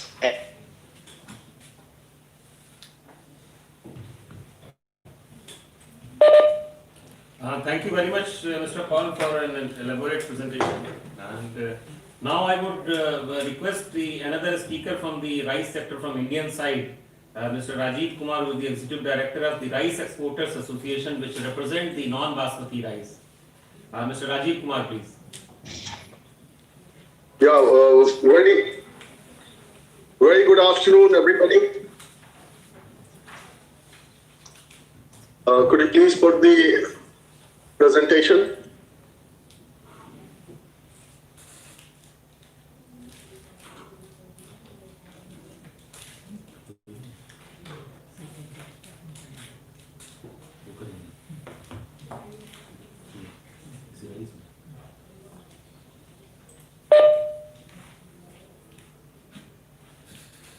Yeah, Mr. Rajiv Kumar. Next, please. Yeah, please. So, okay, thank you very much, Apeja, for organizing this useful event for both sides. Telling something about PRIA, which is the Rice Exporters Association, which primarily covers the non-basmati rice. As my colleague, Mr. Vinod Kaul, has covered basmati. So now in non-basmati, we have this association which represents about 70% of non-basmati rice exports, which is done out of India. And the duty of TRIA is also quite similar to what basmati. We take up issues which are from the exporter side or miller side to the government. And, we also seek government support in better preferential trade agreements with various countries. There is one, very exciting thing which we must share, that this year, India is going to create a great record in terms of exports of rice. Because in the first 6 months itself, we had crossed in the non-basmati sector the previous year's figure. And this year, we may touch about 10 million tons in non-basmati and about, let's say, 5 million tons in basmati. So non-basmati and basmati put together may touch roughly about 14.5 to 15 million tons, which will be ever highest by any country in the history of rice exports. So the vision, of course, of TRIA is to promote non-basmati rice across the globe. We currently export to about 180 countries. Next slide, please. So TRIA is proud to contribute, along with basmati rice exporters, to be the largest exporter of rice in the world. It is about 25% in previous year. And this distinction we are maintaining since 2011. This year, this share of market may be roughly about 30% of the world exports. So, aligned to government's initiative, we are targeting to double our exports by the year 2022, which will be about 12 million ton. Since this, agenda was taken by the government about a couple of years back. So, from 6 million to 12 million was our target, and we are well on the track. India has the largest area under paddy cultivation. India provides large number of varieties of non-basmati rice, and India is the cheapest parboiled rice supplier to the world, having nearest port to Africa. Having consistent surplus every year, India can always be a regular, efficient supplier. Next, please. So this is the basket of APEDA, which I think it's a familiar slide to people who would have seen the APEDA presentation.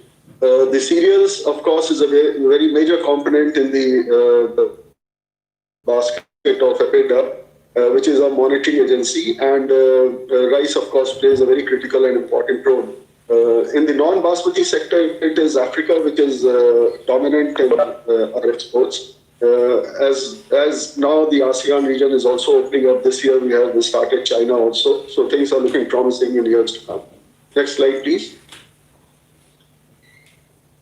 So the implementation of quality regime is there, and most of the units which are exporting rice, they are all HACCP, which is of course the hazard analysis critical control point, and certified, and also FSMS internationally practiced.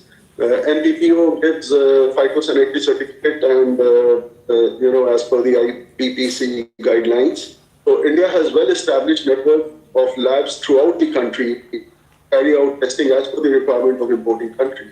So competent certification is given by the authorities quality requirement. Next please. So here you can see the journey of non-basmati rice in the total rice basket, the major rice-eating countries, but still export from India is not very significant. So there is a huge potential in these countries where rice can go, and there is a lot of effort being put behind this. We are very sure that in times to come you will find a very significant improvement in this in these countries. So especially the PTAs are going to make a major difference, and the government is seriously taking it up with other countries for the preferential trade agreements. So if India gets a level ground, then we are confident that these figures are going to significantly increase. Currently, we don't have a level ground in terms of non-basmati rice participation in ASEAN countries. So things are looking brighter probably this year onwards, as there is some headway being made in some countries. Yeah, next please. So these are the top 20 exports destination. Now basmati is already covered by Mr. Paul. So let's move to the next one. The top 20 exports destination for NBR, this is April-October figures. And this year also you will see that there is a major focus in Africa. As Africa is opening up, Nigeria borders have also opened up, so things are looking much brighter. Next, please.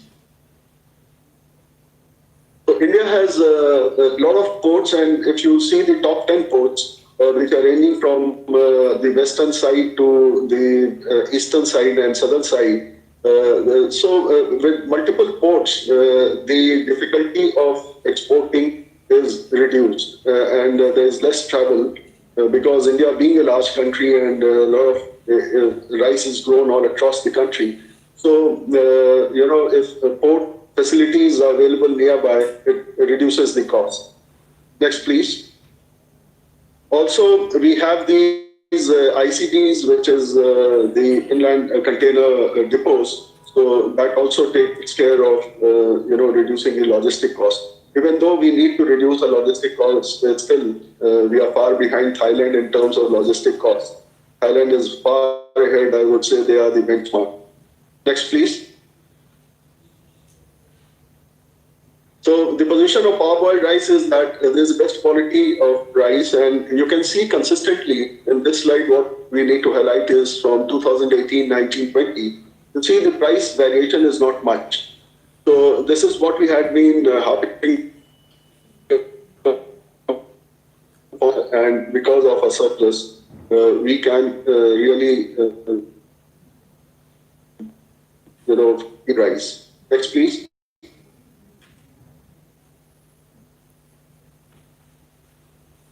In category also, you can see that the prices have been consistent from $260 to let's say $320. So there is not much of fluctuation in the years. And of course, the West African had been a major focus in this segment.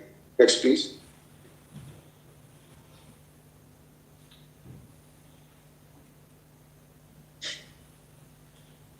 Next, please.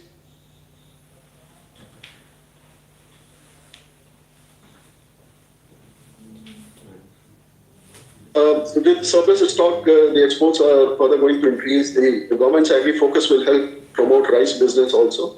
The Southeast Asian countries open up restrictions for Indian rice, and this can really move forward. Nigeria, Cuba, Egypt, and Venezuela also, we are in talks with them to open the Rice Producers Council. This we have been saying for international for clearance of, and also, it will help the trade in the larger interest of all exporters. So this is all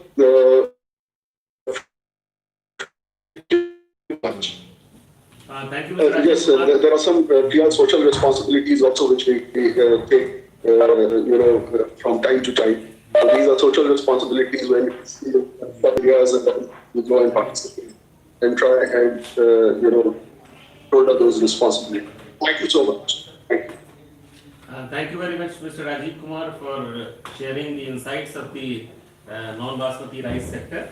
So now from Thailand side, the speaker, I will request Ms. Amita Yadav, who represents CP Intertrade Company Limited, to share her views.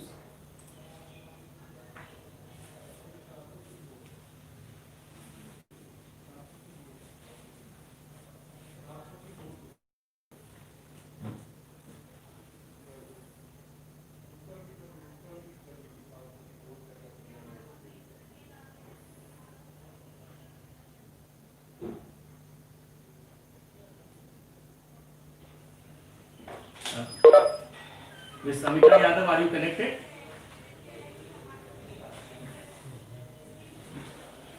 She seems to be connected, but I think there is some problem. I think there is some technical problem. Meanwhile, we may go to the, which is the last sector, and one of the potential sector is organic products. As in the APIDA's presentation, we made a mention that APIDA has the responsibility for implementation of national program for organic production and also monitor the export of organic products. So from the Association of Indian Organic Industry, AIOI, we have the Executive Director of the Association, Dr. PVS Ghori, to make the presentation. Dr. Ghori. Chairman APIDA, Dr. and APIDA officials as well as the Indian Embassy officials, all and other colleagues of my presenters. A very good afternoon to all of you. So Indian organic products, all know very well in Thailand about the Indian organic products because products are exported. And among the other Asian countries, India and Japan are the two countries which are having equivalency in the organic standards with EU and complementary assessment with US.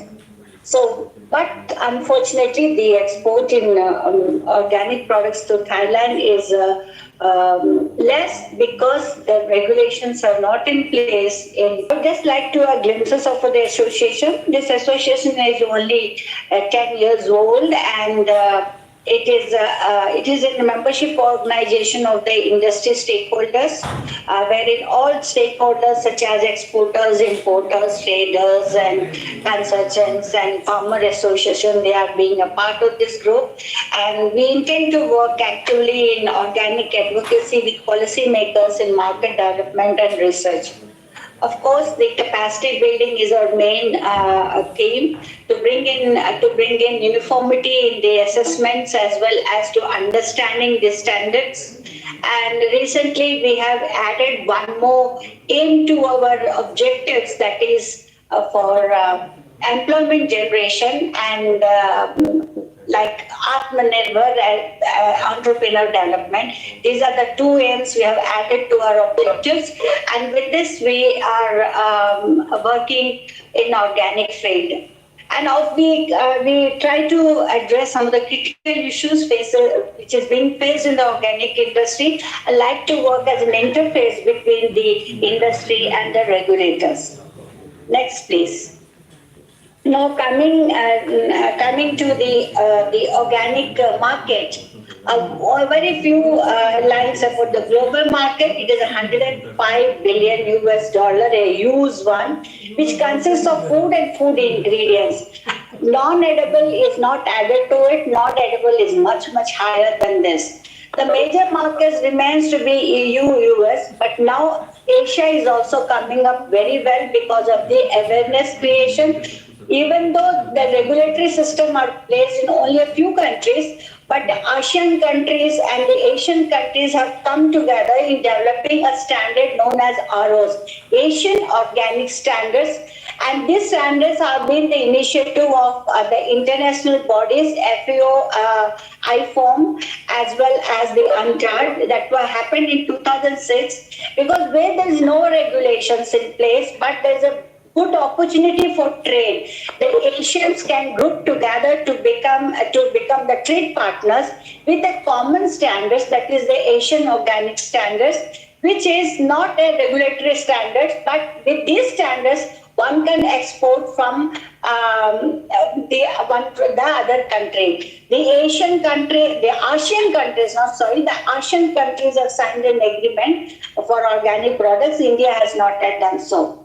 So concept of food as medicine, earlier, the food was a food for a healthy being. But now the concept is changing. It is now towards medicine. Food is used as a medicine because veganism is being promoted a lot, and fitness along with fitness and beauty consciousness.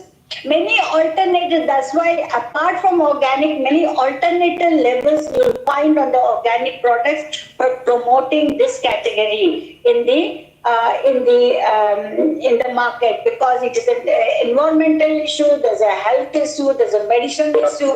There's so many issues are combined together. So organic farming from niche market, it has become the major market globally. Next. So where India stands? India is known very well in the international market. It exports all varieties of products around above 150 or so, and its share is 75.75%, increased to intent to increase 2.5 by 2025. Presently we're exporting 15% of the commodities produced, even though we produce all varieties of commodities because of the various climatic reasons and seasons in the country. We produce all varieties of products, but we are exporting 50% of the commodities, which are mostly the bulk products. Processed products do not appear much in the category. Domestic market is growing. It is around 2 billion expected by 2024. And then coming to Thailand, we are exporting around 76 metric tons of value around 24 million US dollars. Which consists, you can see, the spices, cereals, many commodities like soya meals, guar gum powder, moringa, all varieties of products are being exported, but in much small quantities, which can be increased further, because there is a potential coming to the market for Thailand. Next, please. So these are the general exports. These are the exports, the entire exports of India. We export so many categories of products, and which many are of EPIDA products, and some are of tea, coffee, other products. So EPIDA being the main organization responsible for export of organic products. So all product categories are being exported to the EPIDA TraceNet. TraceNet is a traceability system developed under NPOP for giving credibility of organic products. You can find out from which farm, which area the product is produced, and how it has been handled, and it is reaching the consumer. This is a very unique structure which was developed in 210. Now many countries have developed traces and many different digital platforms for maintaining the traceability. Next.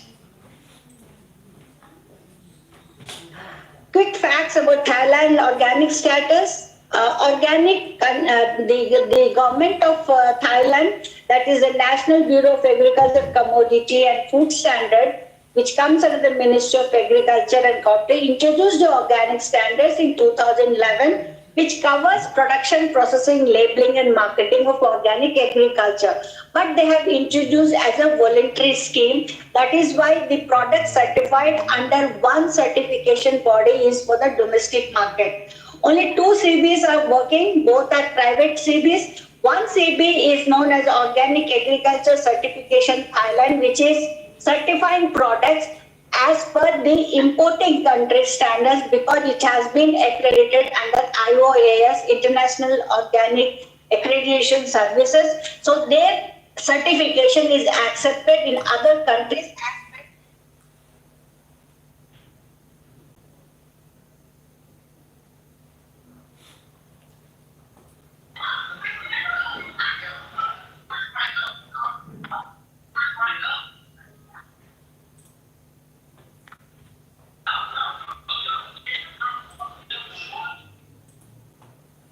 Dr. Gauri, we are not able to hear you. I think there is some technical issue.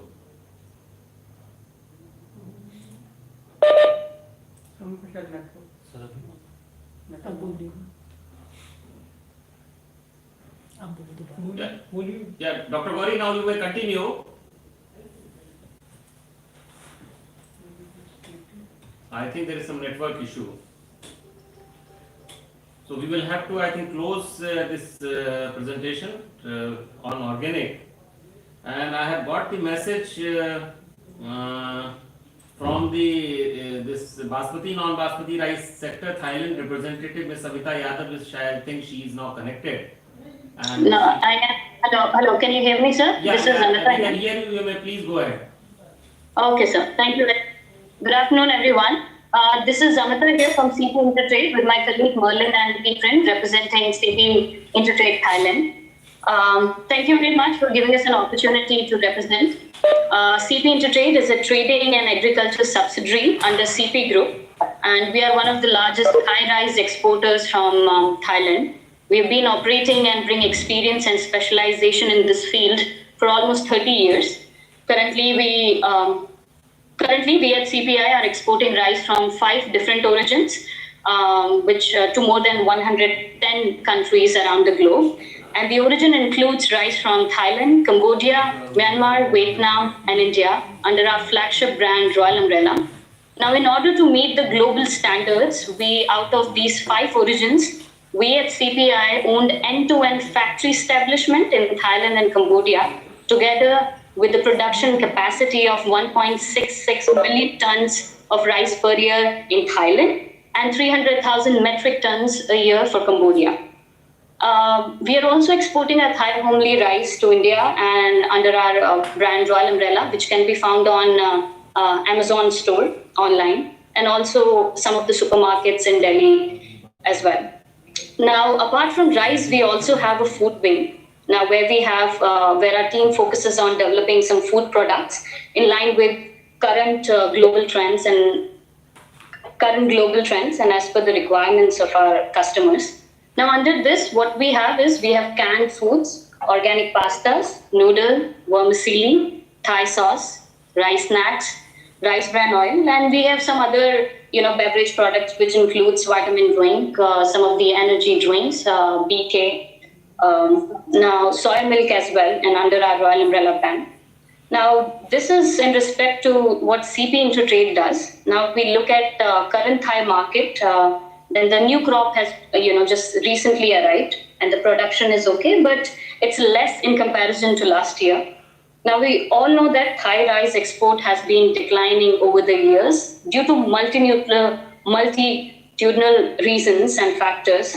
Now, we expect the situation to remain so until beginning of first quarter next year due to given freight rate, and to say India has been offering a very competitive price, in the market. So to wrap it up, this is from our end. We at CPI are looking into various business opportunities in India in terms of fresh and organic products. In case anyone has any question and would like to get with us for anything, please feel free to reach out to us. We have posted our company email address in chat box. We'd be happy to help in any possible way India and Thailand progress in anything. Thank you very much, sir. Thank you very much. Thank you very much, Ms. Samita, for sharing your views. And now, after the sectoral presentations, we have the time for interaction of the trade from both the sides. So, in the virtual platform, we have the limitation. So, from each sector, we can have 2 persons from each side. And I would request those who are interested to raise any specific query may raise their hand. There is an option in this facility. In case if they are not able to do, then they can send a message in the chat box. If we are able to see, then we will announce the name. Any specific query from both the side, either the exporter or the importers?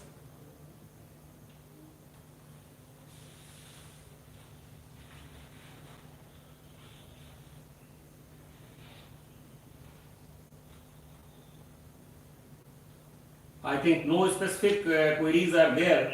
And I would like to make a mention that, somebody is there, Mr. Pratish Sejwal. Yeah, Mr. Pratish, you can raise your query.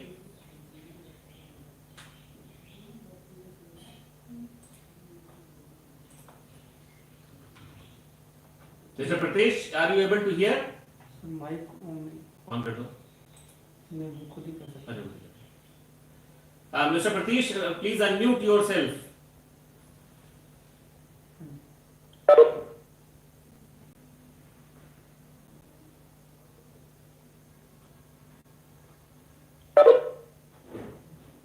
Mr. Pratish, we are not able to hear you. I think there is some other network issue.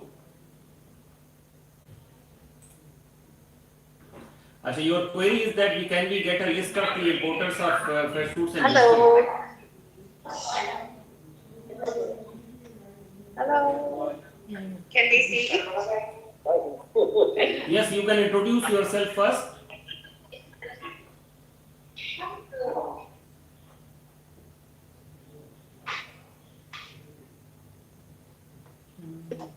Yeah, Miss Lavancha, you want to raise a query? We are able to see the hand raised. You can please go ahead with your query. Unmute yourself. Yes. Okay. Let's put it together. Closer. Yes. Yes. Hi. I'm from Rajamangala University, and we have a project on cannabis. This is Raj. Yeah, yes. So we have a cannabis project, and we are growing cannabis at our university. And we would like to get collaboration on the herbs from India. Ayurveda herbs to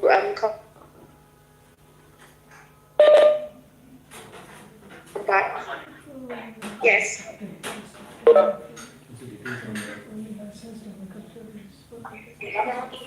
So my contact details in the chat and hope that someone can contact us, because we need not just the herbs but also technology for extraction and distillation of cannabis. Yes, thank you. Ms. Lavancha, we have noted down your query, and I will request you can provide more details what exactly you want. And as far as the technology is concerned, because this is a product here which is licensed basis, the cultivation, processing and selling even in the market. So you can provide us the complete detail, and we will definitely see what best can be done yes, okay. To help you. Thank you. Okay, thank you. I will post my email address. Anyone else? Okay.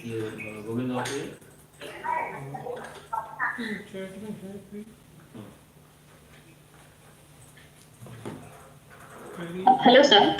This is Zamita here again. We just want to know. Yeah, please go ahead. If we can get the list of groundnut oil suppliers from India, and also the rice, basmati and non-basmati rice suppliers from India, that would be a great help to us. Ms. Amita, you have raised a very valid query and suggestion. I would like to inform that the e-catalog which we have released today, it has the list of participants of means the exporters and importers. And we have also mentioned the details of the trade associations. For example, if you want to have the list of exporters, you can interact with the trade association, either the All India Rice Exporter Association or TRIA or APIDA. And we will organize you the required list. And I will request the IOP EPC to provide the list of the exporters of oilseed produce. And as far as APIDA exporters for all products, we have an exporters directory also at our APIDA website, and which provides the information for all category of exporters.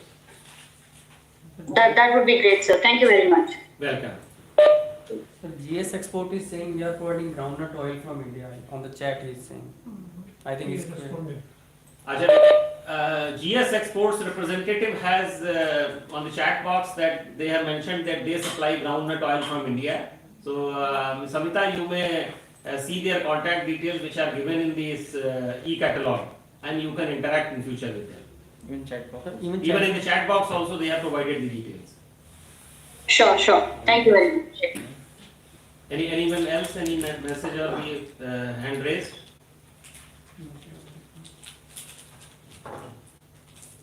So no specific, I think query is there because the e-catalog provides the details of all concerned stakeholders for future interaction.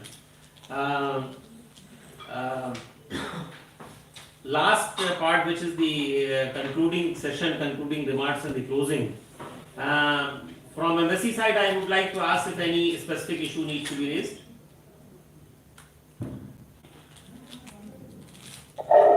Thank you, Mr. Sudhanshu, for coordinating the buyer-seller meet this session effectively.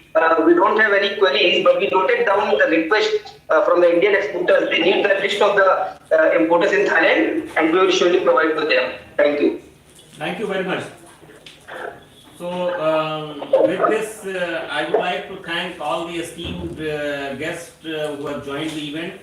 I would like to thank Indian Embassy, specifically Honorable Ambassador Madam Suchitra Durai and her team. Specific thanks to Indian Embassy for organizing this program, followed by a Taste of India campaign, and which will really be a good part because till now this program is the 13th in series, and Embassy of Thailand has taken a proactive step to further organize a program for Taste of India campaign. And today we had a very good interaction of the exporters and importers of both the sides. During the COVID pandemic, when the export promotion programs cannot be organized physically, so APIDA took this initiative to provide a virtual platform.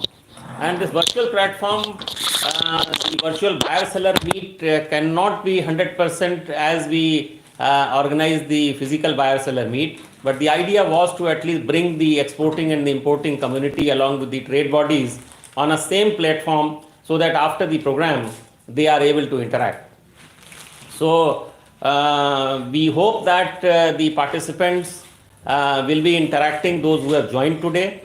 The trade association from both the sides will be disseminating this information about the trade, because in the e-catalog we have printed the details, contact details of the trade bodies also. So whosoever want, as per the area of interest, they can interact. With regard to Taste of India program, which is organized tomorrow, and where we are going to showcase our few potential products like grapes, pomegranates, chiku, which is sapota, and in vegetables, chili and okra. Though these are not the products which are only exported from the country, these are few products which we were able to organize. Our Fruit and Vegetable Exporters Association, WAFA Mumbai, they have organized these products and shipped to Thailand, and I understand that the produce has reached properly there, and it would be showcased tomorrow. And the All India Rice Exporters Association has organized very good quality basmati rice which has been shipped, and Indian Embassy has arranged a professional chef who will be making the rice biryani. Rice biryani from basmati rice is known globally, and I would request that the participants, importers from Thailand side who have joined, they can publicize this initiative and they can invite their friends, relatives, go to that particular point and taste the biryani of Indian basmati rice. Amul products, Amul is also one of the flagship brand in dairy sector, and we have organized a range of dairy products which will be showcased there. So this is just an effort to publicize the Indian food product in Thailand market, so that people are able to have a feel of the product, they can see, and they can taste rice. So with this, I would like to wish Indian exporters and the importers, the trade bodies, all the best wishes to interact in future and formalizing the business deals. Thank you very much. Thanks all of you.